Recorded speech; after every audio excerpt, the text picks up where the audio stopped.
I don't like the glasses. All right, we're gonna do it without the glasses.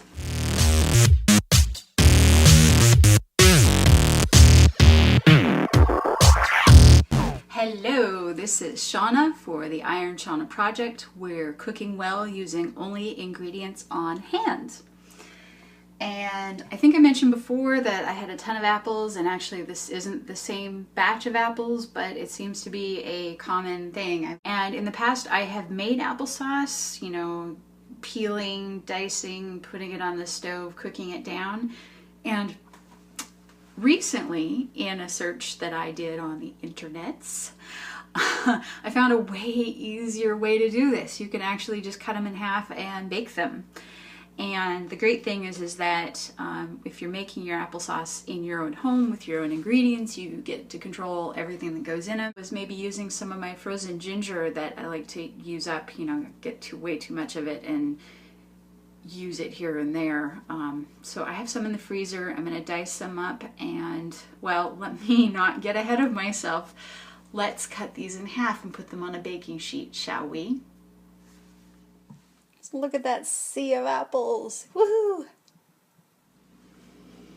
Okay, the next step is actually coring the apple. I found actually a spoon works best. It's not perfect, but it's better than, say, like a knife, something flat. This actually scoops out the center so that you have a nice little circle in the middle. Okay, so I've turned my oven on. There. Trusty little oven.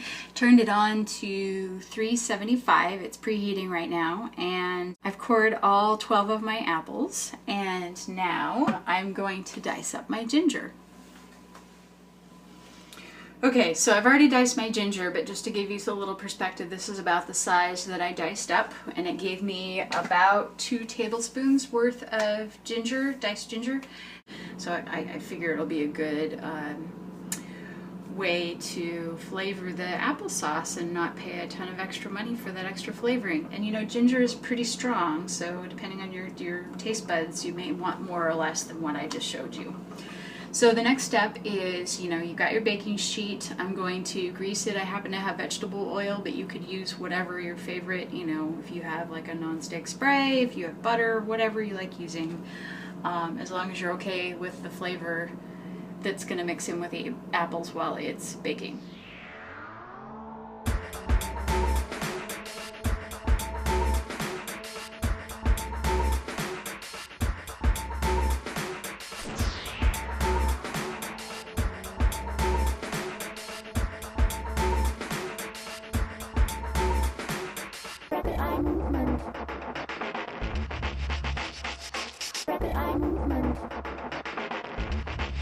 Okay, so there you have it. We have about 12 halved and cored apples sitting on top of a greased baking sheet and a few pieces of frozen diced ginger under almost every one of them. I actually ran out before I finished putting the apples on the sheet, and that's okay.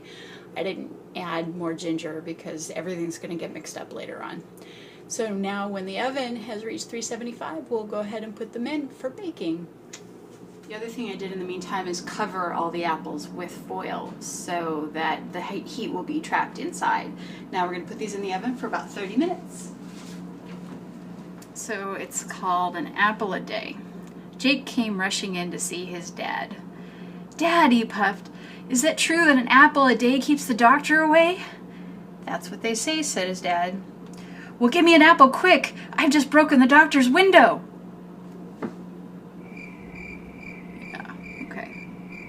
Maybe not.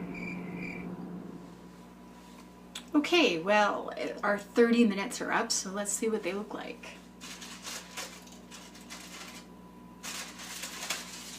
Whew.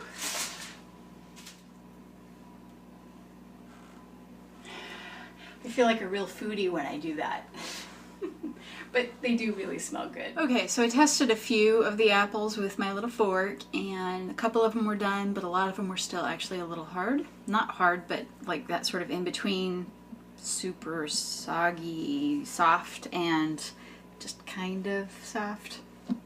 And I noticed that I didn't really want whole chunks of ginger in there, so I don't know if this is cheating or not, but I actually went ahead and blended the first couple of apples that were done, along with, and I just left the peels actually, but you can choose to take yours off. Add a little bit of cinnamon to it, and I put the rest of the apples back in the oven just for a few minutes, and I'll just keep an eye on them, and once they're done, I'll just blend them as they're done.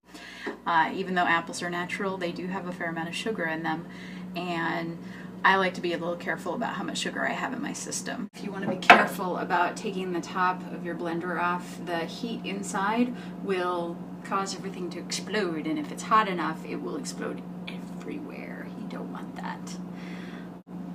So far, so good.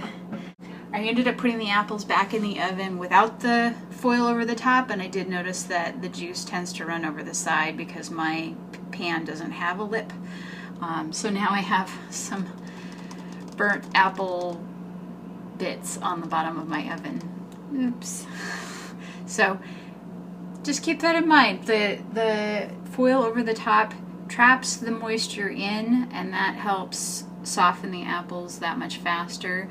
And if you end up taking it off, it can be kind of a mess. Okay, so this, my friends, is how you make baked applesauce.